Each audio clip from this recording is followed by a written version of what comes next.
saudara terkasih di dalam Yesus Kristus. Shalom. Shalom. Ya, puji Tuhan ya, Bapak Pendeta Ciftari, Bu Foni, kita berjumpa lagi melalui channel ini. Ya, berjumpa dengan saudara-saudara terkasih dimanapun kalian berada, tentunya pada program Dialog Kasus Moral. Nah, saat ini kita akan membahas tentang mendidik anak dalam fase pertumbuhan. Apa saja kasusnya yang akan dibahas? Ya, kita mulai dulu dengan doa ya. Silakan Bapak Pendeta Ciftari. Ya, baik ya. Sebelum kita membahas lebih jauh, mari kita berdoa terlebih dahulu ya. Mari kita berdoa.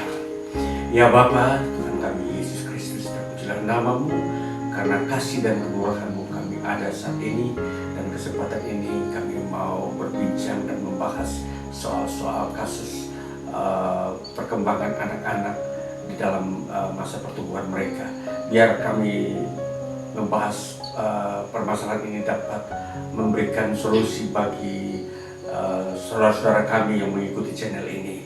Tuhan, kami sangat membutuhkan rahmat-Mu, anugerah-Mu untuk kami semua, sehingga kami sungguh-sungguh menemukan apa yang Engkau kehendaki bagi kami dalam hidup ini. Dalam nama Tuhan Yesus kami memulai acara kami ini. Amin. Amin. Ya, saudara-saudara, sebagai pengantar ya yang akan aku sampaikan di sini mengenai hal yang kita sudah ketahui ya, yaitu fase-fase dalam mendidik anak itu tergolong dari umurnya. Ya Pak, Bu? Ya, kita golongkan menjadi 4. Itu yang pertama, usia 0 sampai 6 tahun. Ini yang dikenal dengan usia emas. Ya, karena anak-anak ini mengalami perkembangan otak yang sangat pesat, jadi butuh kasih sayang dari orang tuanya ya. Kemudian fase kedua itu usia 7 sampai 14 tahun. Ya, di sini anak-anak mulai diajarkan tentang kewajiban, kedisiplinan dan juga tanggung jawab. Fase ketiga di usia 15 sampai 21 tahun, anak-anak mulai mencari jati diri ya, dan juga pendekatan antar teman. Kemudian fase keempat, usia 21 tahun ke atas. Nah, di sini anak-anak diberi kepercayaan dan kebebasan oleh orang tua ya, dengan harapan supaya anak ini bisa menyelesaikan persoalannya secara mandiri. Nah, di sini dari fase-fase pertumbuhan anak tentunya kami ya secara khusus saya Gea dengan Ibu Foni akan mewakili saudara yang mungkin juga menjadi suatu pertanyaan dari saudara-saudara juga ya yang menyaksikan tentang tema kali ini. Oke. Nah, di sini Pak Pendeta yang mau saya tanyakan mengenai permasalahan anak-anak. Nah, di sini tuh usia dini ya, usia 2 tahun yang kita ketahui bersama sudah semakin banyak orang itu menyediakan gadget ya untuk anak-anak. Nah, ini tujuannya untuk menemani anak-anak karena orang tua sibuk bekerja. Nah, tapi permasalahannya adalah ketika anak itu saat menggunakan gadget HP-nya itu mati. Nah, itu dalam artian istilahnya lowbat, perlu di-charge. Nah, orang tua ini sedang mengambil chargernya lah istilahnya ya. Tapi anak ini sudah mulai emosi yang nangis, merengek-rengek sampai guling-guling, marah-marah yang sudah tidak terkendalikan. Nah, ini kan suatu masalah ya bagi orang tua. Nah, ini bagaimana ini ya Bapak untuk mengatasi masalah tersebut, apalagi saat ini kan banyak orang tua muda-mudi ya, siapa tahu juga membantu dalam mengatasi masalah anak di usia 2 tahunan Ya, memang pertanyaan bagus, dan memang kalau kita perhatikan ya, usia 2 tahun adalah usia yang begitu sukar bagi orang tua untuk mengajari sesuatu yang baik. Ya, jadi memang begini, kalau kita memperhatikan pertumbuhan anak, justru memang orang tua harus waspada ya. Ketika anak mulai berusia 1 tahun, mulai melebihi 1-2 bulan terus sampai 2 tahun. Itu orang tua memang ya, kalau kita harus waspada di sini, orang tua memberikan sesuatu kepada anak itu harus ada penjelasannya ya, ada maknanya atau manfaatnya ya. Jadi misalkan anak itu minta, katakanlah zaman sekarang kita terus terang katakan mereka meminta HP ya, gadget ya, karena melihat temannya, bagus isinya jalan ceritanya ya, YouTube ya. Nah, jadi sebelum kita sampai kepada permasalahan, di sini titik peran orang tua. Nah ini, teristimewa mungkin ibunya ya yang seringkali bermain dengan anaknya di rumah, karena di sini peranan ibu masih sangat besar ya ketika anak berumur 2 tahun ya. Nah si ibu ya teristimewa ya, dia harus menjelaskan terlebih dahulu sebelum dia memberikan gadget ini ya. Dia harus jelaskan ini gadget ini HP ini gadget ya. Ini ada masanya mana akan mati kalau baterainya habis, akan gitu ya. Nah, jadi anak diajarkan dulu, apalagi waktu dia sudah umur 2 tahun sudah bisa diajak bicara ya, nah sambil main. Oke. Nah sekarang karena sudah katakanlah tadi orang tua mungkin lupa ya, sehingga tidak sempat mengarahkan atau mengajarkan, sudah langsung diberi, dan kemudian anak itu asik bermain, suatu waktu lupa dan dia memang menangis kenapa HP-nya mati ya. Nah dia menangis dan ibunya memang mungkin sukar mendiamkannya karena membutuhkan beberapa menit untuk mengembalikan fungsi baterai ini lagi ya. Nah memang di sini bagaimana mengambil alih posisi. Jadi katakanlah begini, HP itu dia membutuhkan waktu berapa menit ya, untuk mengecas baterainya itu membutuhkan kurang lebih setengah jam. Nah si ibu ini jangan panik, ibu ini jangan mengikuti arus atau kemauannya anak, bingung dengan tangisannya ya. Anak 2 tahun itu sebenarnya masih bisa diarahkan emosinya. Dia bukan saja senang dengan HP, bisa saja dengan sebuah makanan yang enak, bisa saja dengan mainan yang pendamping selain HP. Si gula-gula Pak. Mungkin permen gula-gula. Nah itu carinya jauh, nih. Iya kalau ibunya pasti harus punya ya. Persiapan itu ya. Ya gitu. Nah jadi begini. Biskuit. Jadi si ibu jangan panik dan bahkan jangan sampai ikut stres. Iya, tapi kebanyakan itu yang gitu Pak, anak-anak muda kan. Ya. Wah, itu biasa ikut panik. Oh ya apa kok anak berisik kok gitu. Kan gitu ya. Jadi di sini harus kita selalu tampil, seorang ibu harus tampil terang. Berarti anak itu yang melihat orang tua, bukan orang tua melihat anak-anak. Nah, gitu. Bagaimana Pak kalau misalnya ini kan saya juga pernah lihat itu ya di sosmed juga ada yang mengajari apa ya istilahnya, bukan mengajari ya, orang tuanya itu malah berperan seperti anaknya. Jadi waktu anaknya itu nangis ya, karena nangisnya di depan umum ya, nah orang tuanya itu pasti malu kan, karena mau dialihkan perhatiannya tidak bisa dan sebagainya, nggak bisa. Akhirnya orang tuanya itu malah membalas anaknya dengan tangisan yang lebih keras dan maksudnya dia itu seolah-olah jatuh di bawah ya, maksudnya di tanah, tackle atau di tempat umum sambil istilahnya melawan anaknya itu dengan peraga yang sama, menangis gitu. Tapi dari situ ya anak itu ya berhenti. Nah, bagaimana itu Pak ya? Apakah orang tua harus seperti itu? Ya, memang kalau di tempat umum ya kurang etis ya. Lagi orang tua di tempat umum ya. Ya sebenarnya masih ada cara lain. Nangis ya. Yang penting temanya adalah mengalihkan perhatian. Ya, jadi mengalihkan perhatian. Jadi anak itu dia tidak mampu atau belum bisa menguasai dirinya. Iya, apalagi masih Ya. anak-anak Iya. usia di bawah 6 tahun. Dia masih 2 tahun itu. Nggak ngerti. Iya. Dia masih bisa dipengaruhi oleh suatu situasi yang dibuat indah oleh ibunya sehingga membuat dia terpesona, lupa terhadap HP yang itu. Mungkin dia punya acting apa menari, atau dia punya acting melawak, ya kan? Masih banyak acting yang bisa dibuat oleh orang tua. Jadi kuncinya adalah orang tua harus berperan menampilkan karakternya agar anak itu melihat bahwa ibunya juga bisa sama seperti di HP berakting. Nah, yang dicari kan actingnya itu. Wah, berarti Ya, gitu. ibu-ibu juga harus kreatif ya. Ya, harus kreatif. Kreatif. Ya punya anak masa ada kreatif. Eh.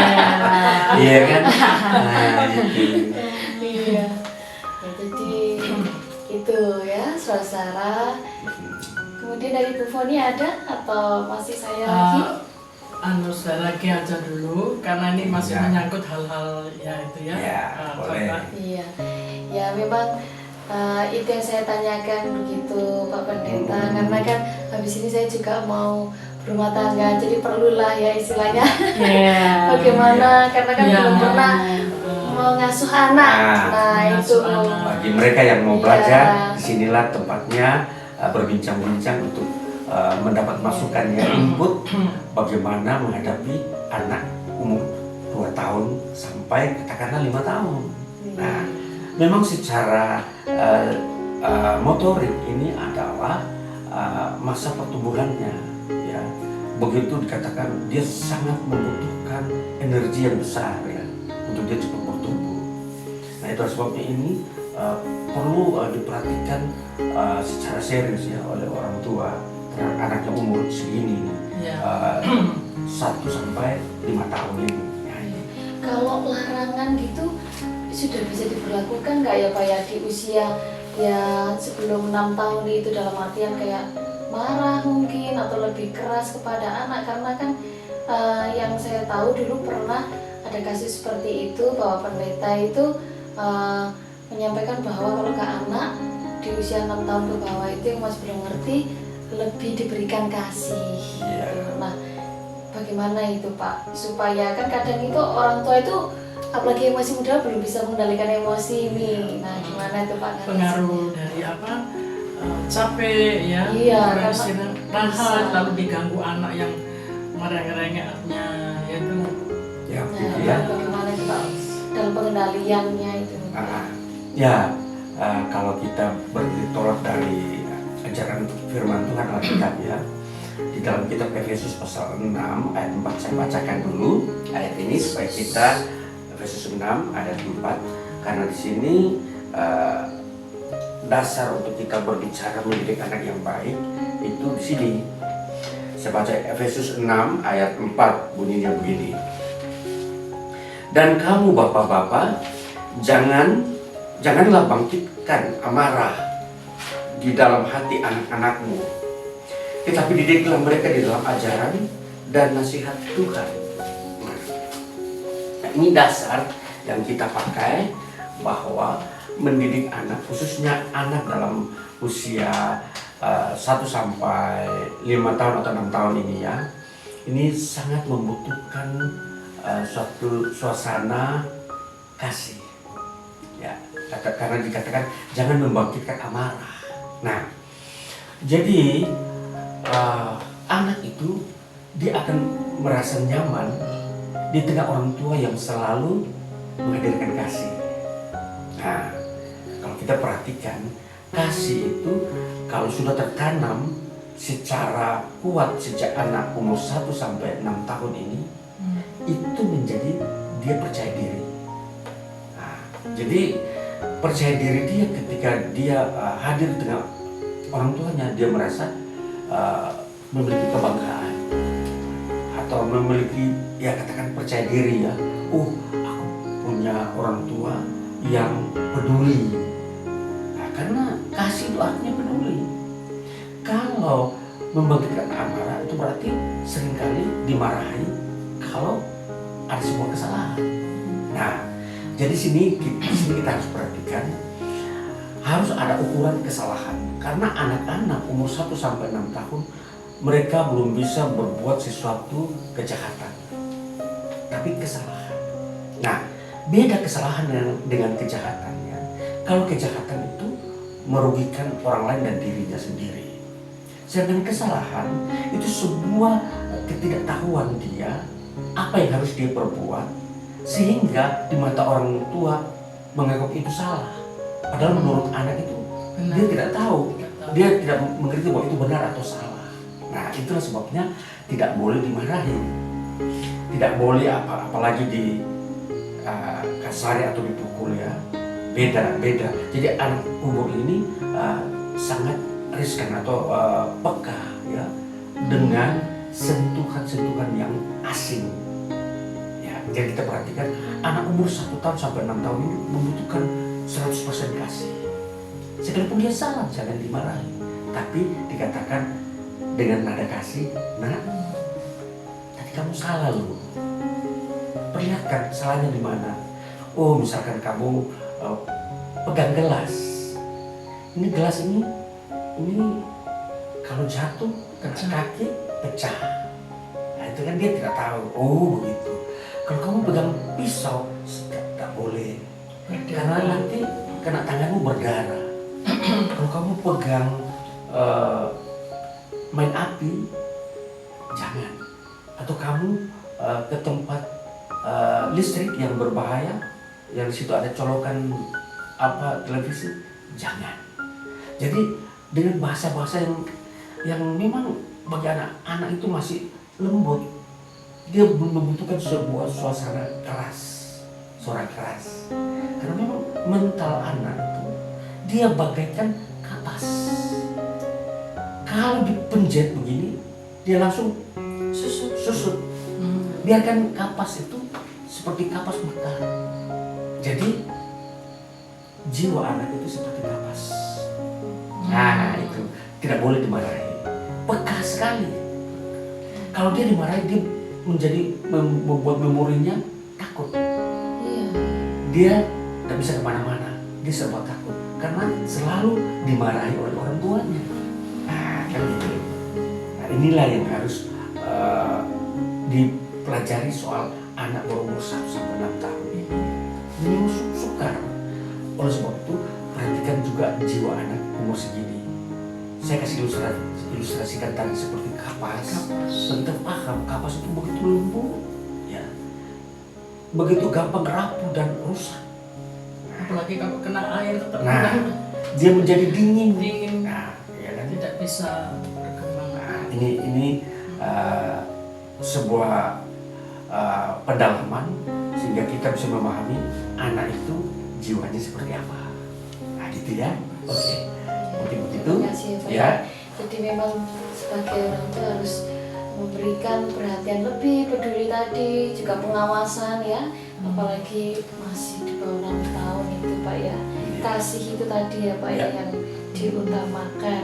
Nah, ini Nah, masih terus Ya, boleh. iya. ini Boleh bergantian. Iya. Bergantian.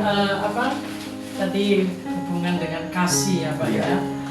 Ini pun juga sebagai orang tua juga sebagaimana bukan sekedar dalam memelihara secara fisik kebutuhan anak itu, tapi setidaknya orang tua ini juga membawa dia sejak kecil ini, artinya didoakan ya Pak Ya, betul. sebagaimana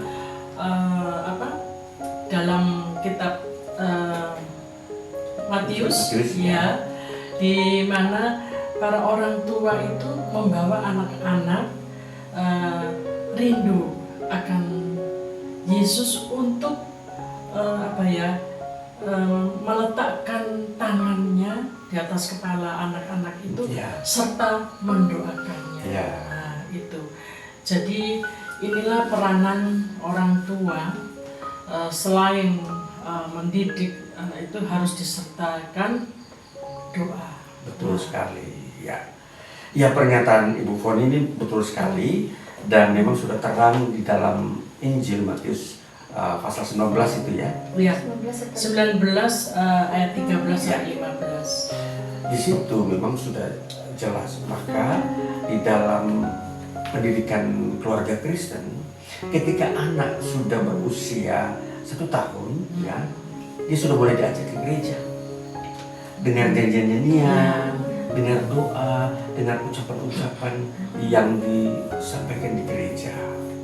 Nah, jadi di sini bagaimana yang saya sampaikan tadi bahwa anak ketika berumur 1 tahun sudah dibawa kepada Tuhan Yesus, itu nanti jiwanya itu yang saya sampaikan seperti kapas tadi itu, dia mendapat resapan ketika dengar nama Tuhan masuk ke dalam hatinya, itu kapas itu mudah menyerap, dia simpan. Dan fungsi kapas kalau kita perhatikan selain lembut, dia menyerap sesuatu gampang sekali. Apa yang mendekati kapas pasti melekat, ya kan? Ya, mulai dari debu apa saja. Luka itu biasanya kalau diobati pakai kapas itu, kapas juga itu yang Iya, lengket itu. Iya, lengket Tapi juga. tergantung kapasnya juga sih Pak ya. Iya, jadi fungsi kapas itu kita tahu ya lembut ya, mengobati luka, bisa juga untuk sebagai penahan resapan, menerima resapan dengan baik. Nah, jadi di sini kalau kita sudah melihat anak umur 1 tahun, maka di sini orang tua harus wajib. Nah, jadi wajib, namanya wajib itu berarti harus melakukannya. Jadi ketika dia umur 1 tahun, dia sudah terbiasa dibawa oleh orang tuanya, maka di dalam jiwanya itu penuh dengan kasih, ya. Jadi sudah terbiasa mendengar nama Tuhan dan bahkan dia akan menjadi terbiasa dengan nama Tuhan. Nah, ini yang memang penting sekali. Jadi orang tua selain mendoakan, membawa dia kepada lingkungan di mana ada di sekitarnya untuk menopang dia. Ya. Ini ada pertanyaan lagi sih Ya, Pak. boleh silakan. Ini mengenai apa? Fase yang kedua. Ya, ini memang berdasarkan data ya Pak ya. Pada tahun 2023 berdasarkan KPAI itu Komisi Perlindungan Anak, sudah lebih dari 700 kasus ya, ini mengenai kasus kekerasan atau bullying atau perundungan yang memang semakin marak di Indonesia. Nah, lalu bagaimana ini Pak solusinya untuk anak yang mengalami kasus ini ya, kasus kekerasan atau bullying? Lalu bagaimana peran orang tua dalam mendidik anak supaya tidak melakukan hal tersebut, dan peran orang tua bagaimana untuk mendampingi anak ya yang tadinya telah mengalami bullying atau kekerasan ya atau perundungan itu. Jadi ada ya 3 ya Pak ya. Ya. Bagaimana itu Pak dari masing-masing kondisinya itu Pak? Ya, kita perhatikan memang bullying sekarang menjadi marak ya. Sudah menjadi tren atau viral, terjadi di kalangan anak-anak ya, mulai dari anak-anak yang sudah mulai masuk sekolah utamanya ya, mungkin dia kelas 2 ya, kelas 3 sampai kelas pokoknya dia mulai injak bangku sekolah, itu perundungan atau bullying itu sudah mulai kelihatan. Nah, kita melihat dulu kalau sudah mengalami kasus, memang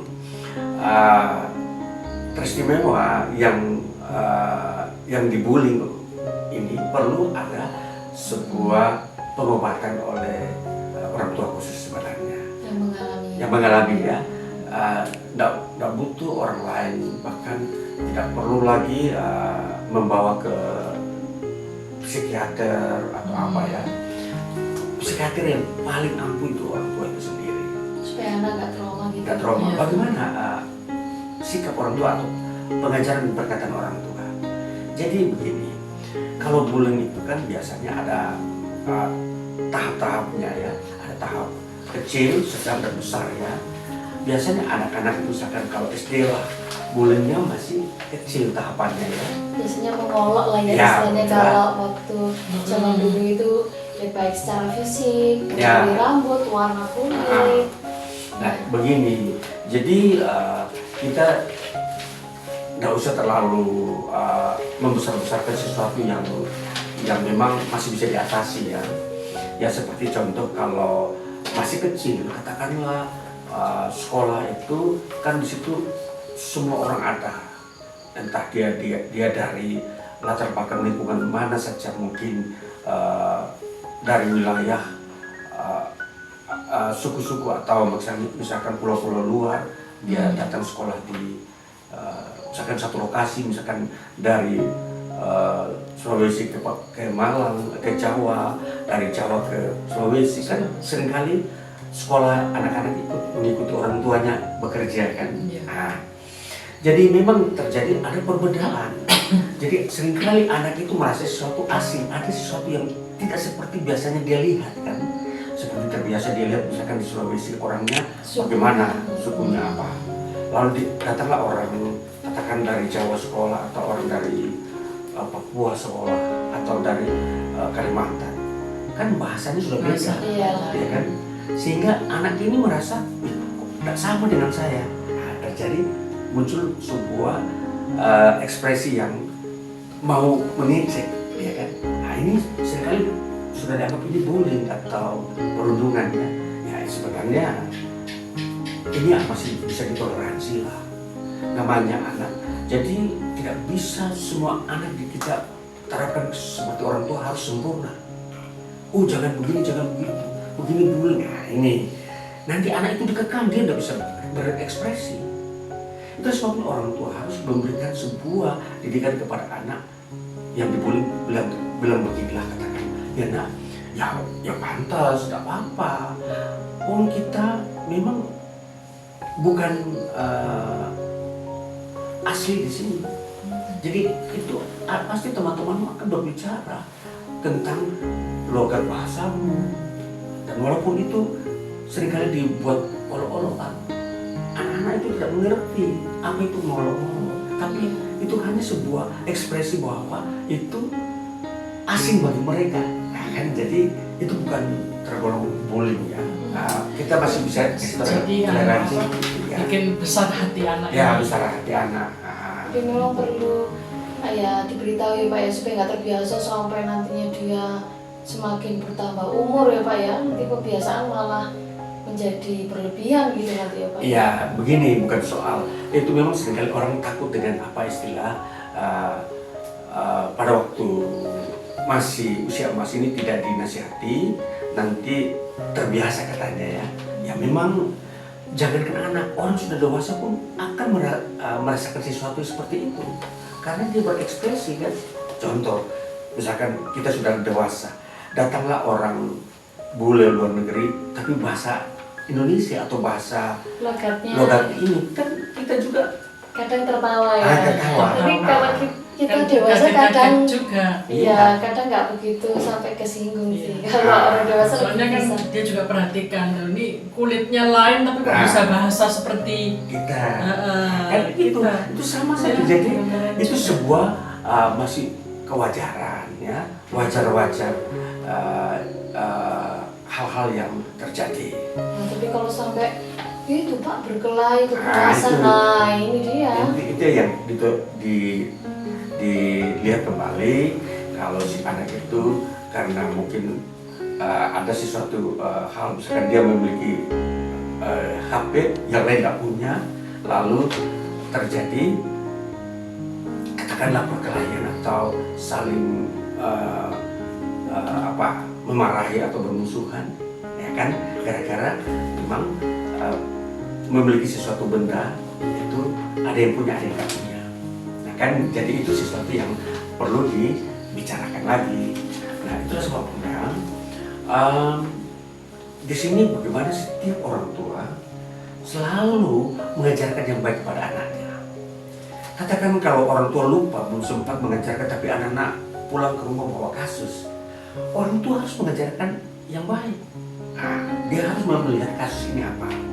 misalkan kasusnya karena temannya mempunyai tas yang baru, dia tasnya belum baru, tapi masih bagus.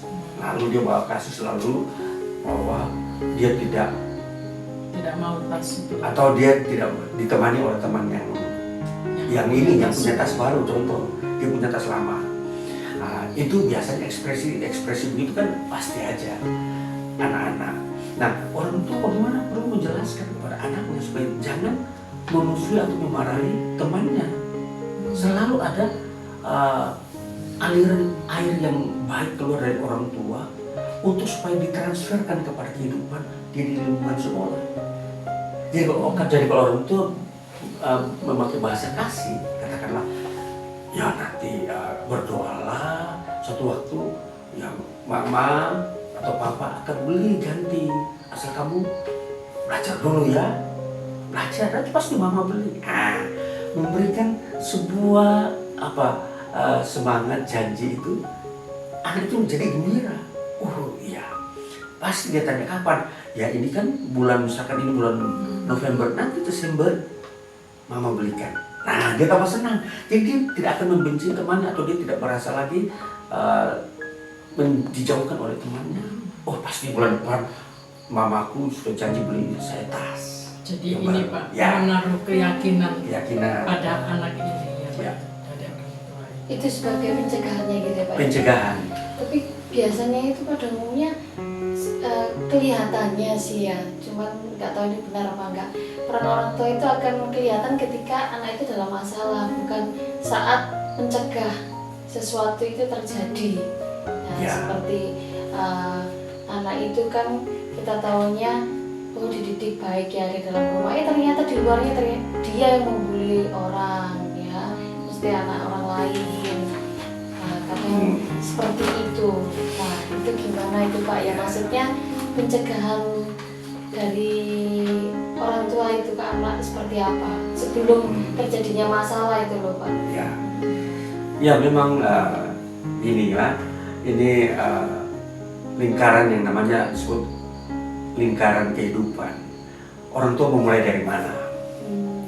Biasanya orang tua memulai dari pengajaran kan, tetapi anak tidak mampu melakukannya. Anak mengalami perbedaan, berbeda dari yang dipantau oleh orang tuanya. Ya di rumah dia penurut. Nah, biasanya anak-anak begini kan muncul masa pubertasnya. Dia ketika memasuki usia SMP, masuk SMP sampai SMA biasanya terjadi begitu. Nah, jadi anak di rumah kenapa dia berbeda? Nah, disinilah ada yang tersembunyi. Nah, yang tersembunyi inilah yang tidak perlu kita menjadi satpam yang selalu mengintai.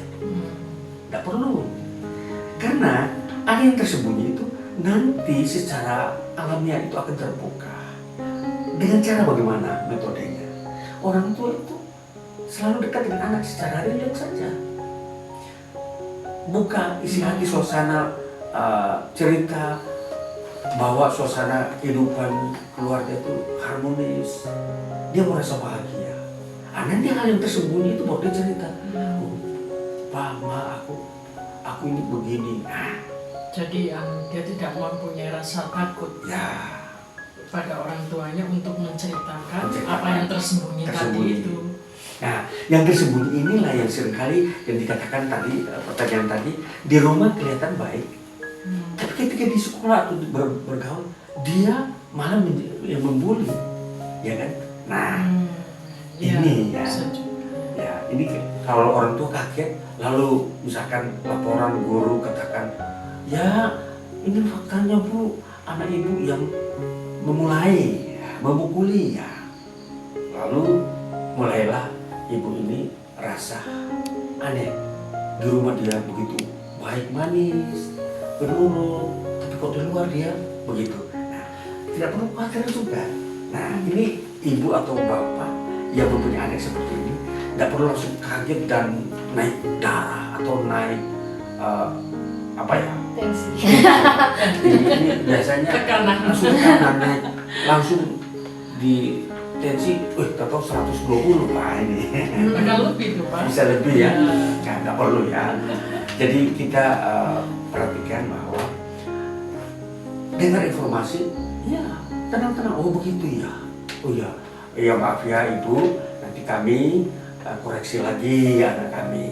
Ya, sampai di rumah tak usah dimarahin, tak usah merasa minder atau hilang harga diri dipanggil guru, ya kan? Ya tenang-tenang aja. Lalu sampai pulang anak di rumah, kalau boleh ya diawali dengan doa, tak usah bertanya. Ya nama baru dengan papa mama dulu kita mau membicarakan sesuatu. Nah, lalu aja berdoa. Lalu sesuai dengan apa yang terjadi di sekolah disampaikan. Ya tadi kamu sudah dengar papa mama atau dia dipanggil, dilaporkan bahwa anak entah siapa namanya terserah melakukan bully. Nah begini anak ya, papa tidak marah kamu. Nah papa tidak menganggap kamu jelek, tetapi papa mau sampaikan bahwa itu salah dan tidak boleh terulang lagi. Nah itulah bahasa kasih selalu. Karakter anak walaupun dia sudah 21 tahun, ketika melihat orang tua yang karakternya selalu kasih, anak itu dengan gampang mudah, berarti bapakku ini atau orang tuaku ini begitu sayang sama saya. Kalau saya mau buat kesalahan kemarin ya saya akan cepat berubah. Nah itulah yang harus poin yang harus dikedepankan ya, bahwa jangan menghukum anak kalau dia salah, tetapi tetap mengasihi dan menasihati, bahkan mendoakan. Nah jadi kalau ada hukuman-hukuman itu yang salah penerapan ya, itu nanti ada sesuatu yang menjadi memori yang kurang baik di dalam diri anak. Nah, walaupun anak memang salah, dia sadar, tetapi kalau kita memberikan kasih, dia lebih bangga. Berarti hatinya semakin terbentuk ya, apalagi kalau dia sudah umur 20 ya, itu dia membutuhkan sebuah figur orang tua yang nanti mendampingi dia masuk dalam masa-masa persiapan dewasa ya itu. Wah ini tadi seru ya, Ya, sudah ya. membicarakan banyak sekali ya. Nah ini di sini saya perlu tambahan aja ya Pak ya. Iya boleh. Di bidang kesehatannya memang di dalam pertumbuhan balita atau perkembangan ini memang harus dijaga dan diawasi, terutama dalam pola makan, supaya anak ini tidak sampai sakit ya.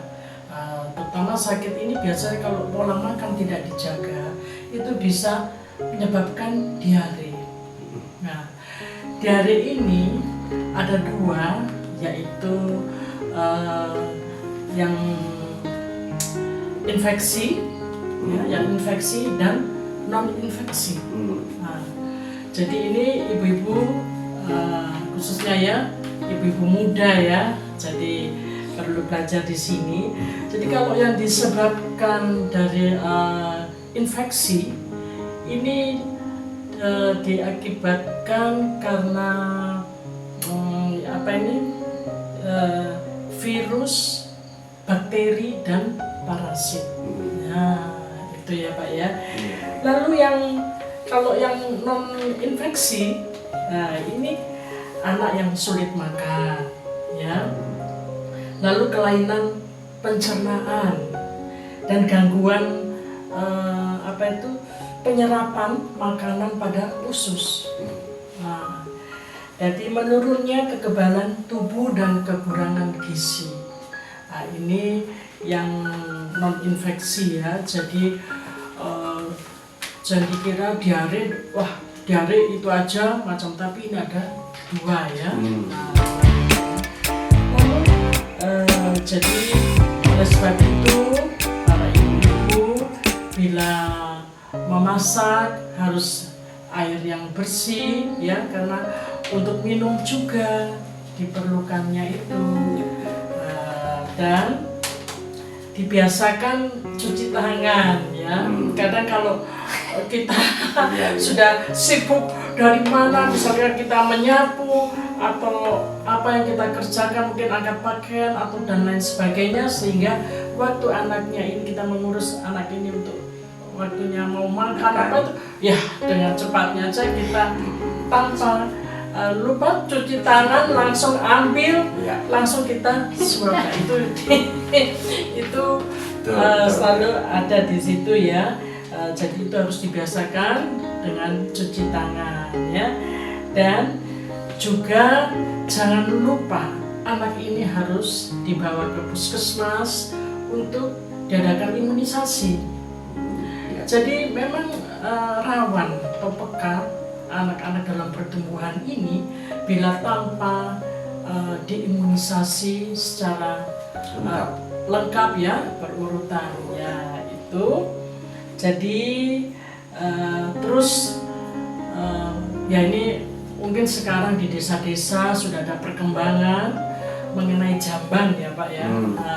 Kalau di kota-kota sih memang sudah ya dipersiapkan lengkap ya. Kadang kalau di desa yang terpencil itu ya jamban itu masih belum begitu ya.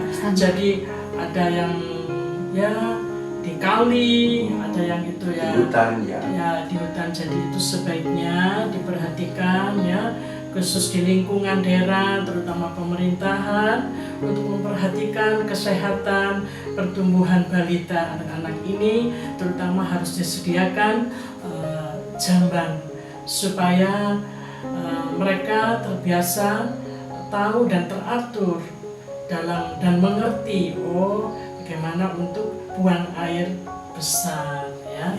Dan itu merupakan juga pengetahuan untuk anak ini. Jadi bagaimana dia harus pipis itu di mana, bagaimana dia harus kalau buang air besar itu di mana. Jadi kalau diletakkan jamban, dia tahu ini tempatnya aku untuk buang air besar ya. Ya. Jadi tadi pasti ibu-ibu tanya, kok tadi ya memang bakteri udah banyak tahu ya. Lalu apa kok bisa-bisa ada parasit? Nah, ini kan tadi kok dibilang kan yang infeksi itu kok ada parasit ya.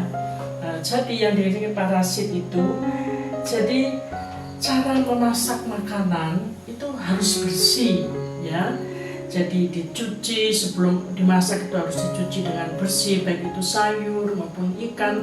Kadang kalau dibeli dari pasar itu kan sudah dihinggapi lalat ya, lalat ya dengan debu-debu yang banyak. Nah, itu pulang ke rumah harus dicuci terlebih dahulu sebelum dimasak ya. Dan juga tangan kurang bersih. Nah, itu jadi parasit di situ timbul ya. Jadi parasit di situ. Lalu makanan yang tercemar oleh kotoran. Ya, tadi kan pasti di pasar debu-debu lah itu ya. Itu oleh kotoran, dan terutama di sini lingkungan yang kurang bersih. Nah, itu salah satunya parasit itu timbul di sekitar lingkungan kesehatan kita, terutama bagi anak-anak balita ya. Itu sedikit dari saya mengenai kesehatan. Ya, terima kasih Bu Foni. Ya, itu tadi singkat ya terkait kesehatan Bu Foni. Ya, semoga bermanfaat. Kembali lagi nih Pak mengenai kasus pengeral lagi nih. Nah, kenakalan remaja ini kan masih terus terjadi. Salah satu contoh data yang saya dapat itu pada tahun 2013 itu tercatat lebih dari 6.000 kasus. Nah, pada tahun ini 2023 sudah tercatat lebih dari 19.000 kasus. Wah, besar sekali ya. Sudah berapa kali lipatnya itu Pak ya dari hitungan 10 tahun ini. Nah, berarti semakin tingginya kasus ini, apakah peran orang tua sudah bisa dikatakan sudah tidak peduli ya, atau mungkin sangat minimnya pengetahuan orang tua dalam mendidik anak, atau bagaimana ya Pak ya dalam mengatasi kenakalan remaja? Peran orang tua ini kan sangat penting ya Pak ya. Betul. Ya, sebelum ke situ saya tertarik dengan penjelasan Ibu Foni dulu tadi ya, menyangkut kesehatan ya. Memang kesehatan di dalam setiap anak masa pertumbuhan sangat penting karena ini mempengaruhi mental, psikisnya dia.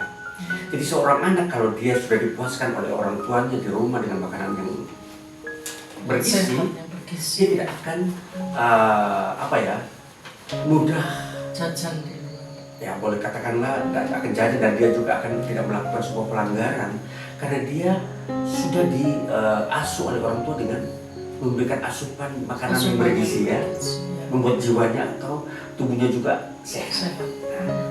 Jadi memang pengaruh kesehatan terhadap mental anak ada.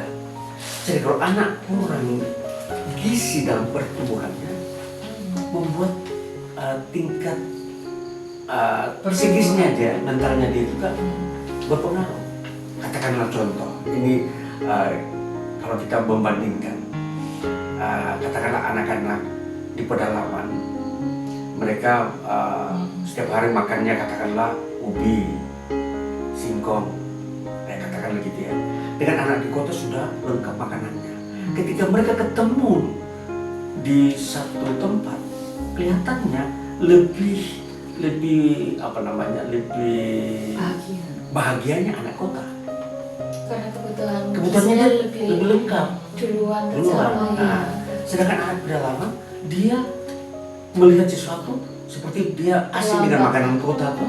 Jadi dia kemudian merasanya minder, lalu dia caranya supaya mendapat makanan enak dia mungkin mencuri, atau dia mengambil barang temannya, dia rampas tanpa meminta. Seringkali dianggap itu sesuatu bullying juga yang lain ya gitu ya. Nah, jadi betapa pentingnya memang makanan. Orang tua belajar memasak yang sehat dan sedikit enak lah untuk anak-anaknya sendiri ya. Entah kalau dia mau pergi sekolah dibekali dengan baik, makanan yang cukup, dan katakan tidak usah lagi jajan di sekolah karena ini sudah cukup. Kalau kamu mau jajan ya seperlunya saja, apa yang memang kamu ingin kenal makanan apa yang memang harus nasihat orang tua jelas supaya itu tetap menjaga kesehatan. Nah itu sangat bagus sekali. Nah kemudian yang tadi setiap tahun terjadi perkembangan kasus kenakalan remaja ya. Ya seperti tawuran, tawuran ya, free sex dan narkoba ya. Nah kita memperhatikan perkembangan dunia mempunyai andil di dalam peluang anak itu melakukan kejahatan atau pelanggaran moral ya. Katakanlah begini, sebenarnya orang tua tidak kurang-kurang menasihati dan mendampingi. Dan karena kita melihat zaman ini adalah zaman yang katakanlah terbuka dan bebas dan menemukan benda-benda yang memang sangat memungkinkan anak itu terjebak ke dalam kejahatan moral, perkelahian lah, apakah narkoba lah, atau free sex lah. Nah kita memperhatikan kalau kita melihat pengaruh mode-mode ini, anak itu tanpa sengaja sebenarnya dia tidak dalam sebuah perencanaan, tapi karena pergaulannya dengan sesama sekolah temannya sudah mempunyai ikatan sosial yang baik, lalu ada lingkungan yang lain yang memang katakanlah mereka tanpa sengaja juga melakukan sebuah kesalahan. Namanya remaja itu posisi mereka sedang posisi labil, masih muda, tersinggung, terjadilah perkelahian. Nah, jadi perkelahian ini katakanlah perkelahian remaja, tawuran yang kita sudah kenal khususnya di Jakarta ya, itu sudah seringkali seringkali terjadi. Nah, kembali bahwa kalau itu terjadi, memang itulah adalah sebuah nuansa atau jiwa anak yang sedang berkembang, yang memang mereka itu sendiri tidak mampu mengontrol diri. Itu sebenarnya posisi mereka tidak mampu mengontrol diri. Perlu ada yang mengontrol. Orang tua memang terbatas. Di rumah mereka hanya dalam sebuah pendekatan-pendekatan bagaimana pelajaranmu, bagaimana kesehatanmu, itu saja. Tapi pergaulannya tidak dipantau. Nah, bagaimana peranan sekolah? Karena dia masih sekolah, bagaimana membuat mereka ini bisa dikontrol? Nah, memang sekolah mempunyai keterbatasan, hanya mempunyai fungsi mengajar. Nah, di sini letak waktu mereka keluar sekolah, terjadilah tawuran itu pada saat di luar itu. Nah, di luar jam sekolah, katakanlah jam 3 sore atau jam berapa. Nah, anak-anak ini kenapa tidak terkontrol? Tidak bisa diawasi. Nah, kalau kita perhatikan semakin meningkatnya anak-anak begini, kalau orang tua katakanlah mempunyai keterbatasan, guru atau sekolah tidak mempunyai keterbatasan, tidak mampu mengerjakan tugas itu, maka perlu ada polisi remaja. Sebenarnya ini ide ini disebut polisi untuk menangani remaja, karena orang tua bekerja, fungsi guru juga bekerja, hanya memberikan pelajaran. Yang mengawasi anak ini setelah dia pulang sekolah menuju ke rumahnya, ini ada antara jam ini, antara 2 atau 3 jam, jam rawan ini perlu polisi harus patroli di jalan-jalan utama anak-anak lewat. Di mana ada sekolah, di situ perlu ada polisi patroli. Nah, itu disebut fungsi aparat untuk menjaga anak-anak. Dan dilihat selalu patroli ke tempat-tempat kafe atau tempat-tempat perkumpulan anak remaja. Kalau dilihat di situ, polisi lebih tahu mana ini anak remaja. Selalu ditanyakan KTP-nya supaya mereka itu langsung bawa pulang ke rumahnya. Ini jadi di sini sekaligus kami menghimbau, memang memberikan sebuah masukan, input untuk menangani generasi muda di Indonesia ini, anak-anak remaja khususnya, supaya tidak tawuran. Betapa penting aparat ikut ambil andil, karena memang kalau tidak, maka kasihan anak-anak muda ini sudah terlatih tawuran, akhirnya ada yang mati dan bahkan celaka lalu tidak melanjutkan sekolah. Bukan saja orang tua rugi atau anak itu rugi, tapi generasi muda bangsa ini dia tidak bisa mempersiapkan generasi muda dengan baik. Nah, betapa ini ya, perlu penegasan-penegasan ini kita sampaikan, saya sampaikan, karena ini untuk mencari solusi. Kita hidup bermasyarakat dan berbangsa ini, kita selalu mau mencari solusi. Kalau ada masalah, bagaimana cara menemukannya? Nah, kan gitu ya. Nah, itu saja mungkin sebuah wawasan yang saya bisa sampaikan dengan permasalahan yang ada saat ini ya.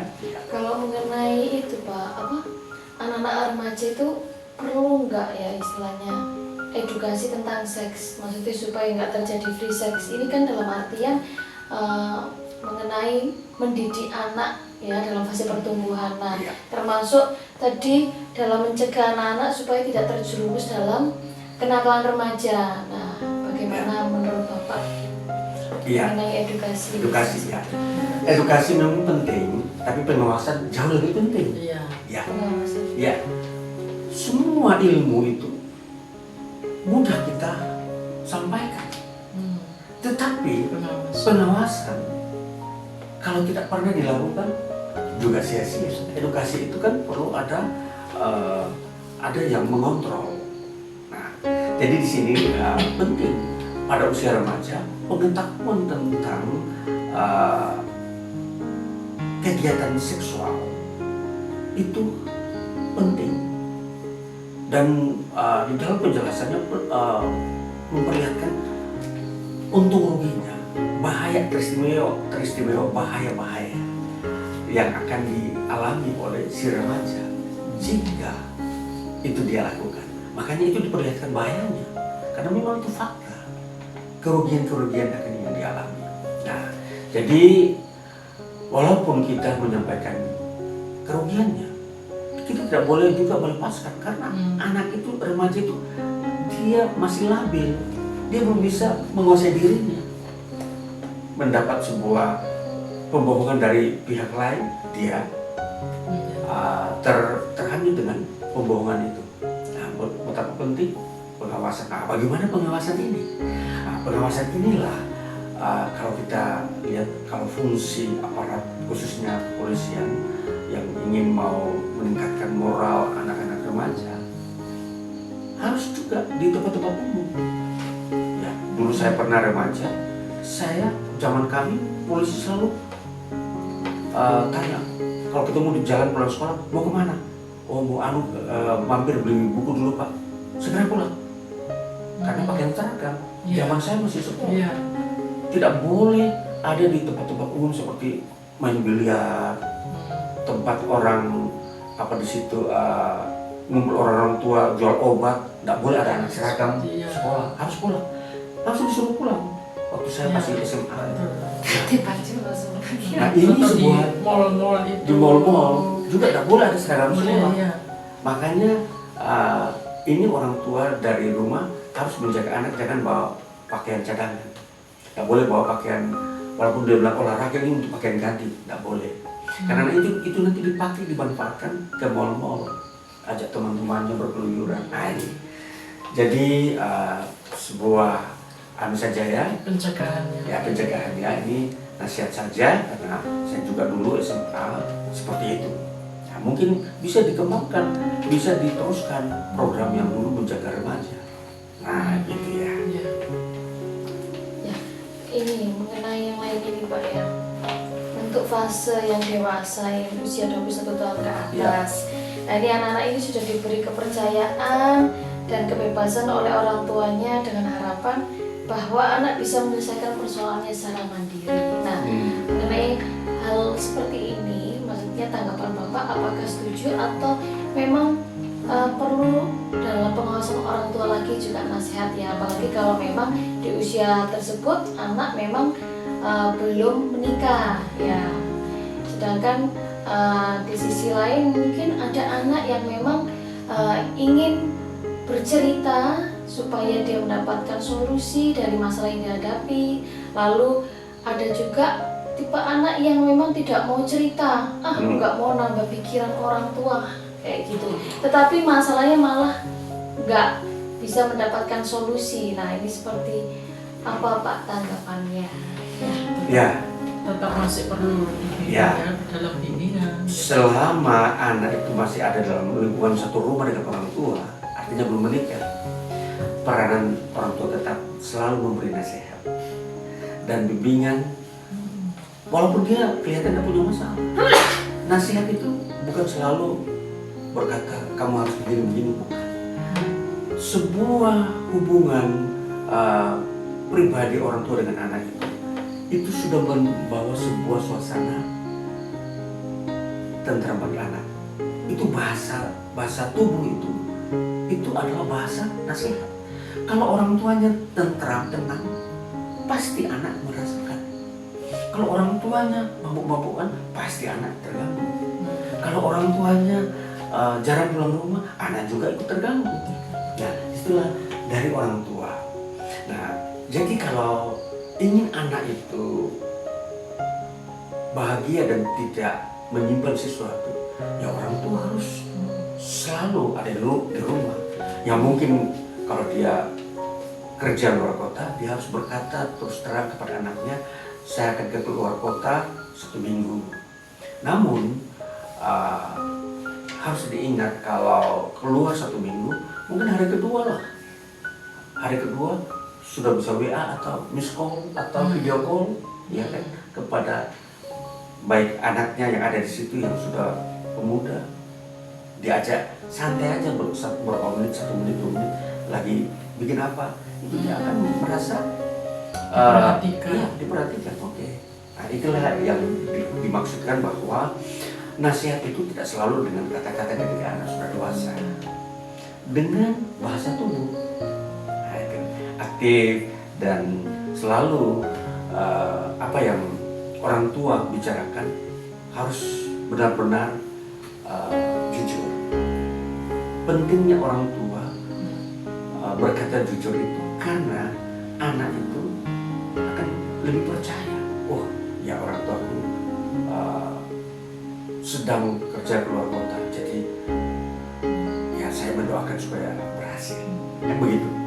Jadi memang banyak apa ya, banyak kisah-kisah yang ada di lingkungan rumah tangga ya, bahwa anak itu seringkali berdiam atau kadangkala lebih proaktif terhadap orang tuanya. Ada anak diam, misalkan sebuah rumah tangga anaknya 3, 1 ada yang diam, 2 proaktif, satu proaktif, 1 sedang-sedang saja. Bisa saja seperti itu. Apakah perbedaan ini membuat sesuatu kesulitan? Tidak. Jadi nanti kalau kita melihat bahwa ada masalah yang disimpan, itu akan cair sendiri dengan kehadiran orang tua yang akrab dengan anak. Dia akan cair, oh orang tuaku memang figur yang cocok, ayahku, ibuku, figur yang cocok bagi saya. Untuk apa saya simpan-simpan masalah saya? Ya, kalau ada pergumulan, aduh saya mengalami katakanlah putus dengan kekasih, contoh ya, masih muda sudah punya kekasih lalu diputusi. Ya katakan itu wajar, tidak usah disimpan atau tidak usah bersedih, nah, kan gitu. Nah, jadi itulah sebuah figur yang baik bagi orang tua. Setiap masalah hadapi dengan tenang. Kalau anak punya masalah, orang tua tetap tegarkan dia, itu hal biasa. Jadi hari ini seperti anak itu merasa kalau diayomi ya, Pak. Ya, diayomi. Diayomi ya. Jadi Dilindungi ya, ya. tenang. Ya. Dan tadi diajarkan untuk hal kejujuran ya dari orang tua, supaya anak ini juga ya itu belajar jujur dan terbuka kepada orang tua, sehingga apa yang dialami tidak menjadi kesulitan dari dalam dirinya dia sendiri maupun orang tua. Ya, betul sekali. Di Ya, sini ada tambahan lagi? barangkali ada yang mau Bertanya lagi? bertanya? Sudah cukup? Iya. Ya. Dari pembahasan ini, Pak, ada beberapa poin yang Ya. bisa diambil ya. Semoga bermanfaat untuk saudara-saudara semuanya. Ya, selain mengajar dan menasihati ya peran orang tua dalam mendidik anak-anak dalam fase pertumbuhan, itu pertama tadi ada kasih ya, ada kepedulian terhadap anak, juga perlu doa dan melakukan penyerahan anak ya di gereja. Kemudian memperhatikan kesehatan anak baik secara fisik maupun mental. Kemudian keempat, memang edukasi itu penting untuk diberikan, tetapi pengawasan yang lebih penting ya dalam mengontrol anak-anak. Kemudian yang kelima, orang tua itu harus menjalani hubungan yang akrab ya dengan anak, dengan menanam nilai kejujuran, kemudian ketenangan, juga ketegaran dalam menghadapi masalah. Ya, sekian mengenai pembahasan kita kali ini, semoga bermanfaat bagi saudara-saudara semuanya. Ya, dan semua berkati. Shalom. Shalom. Shalom.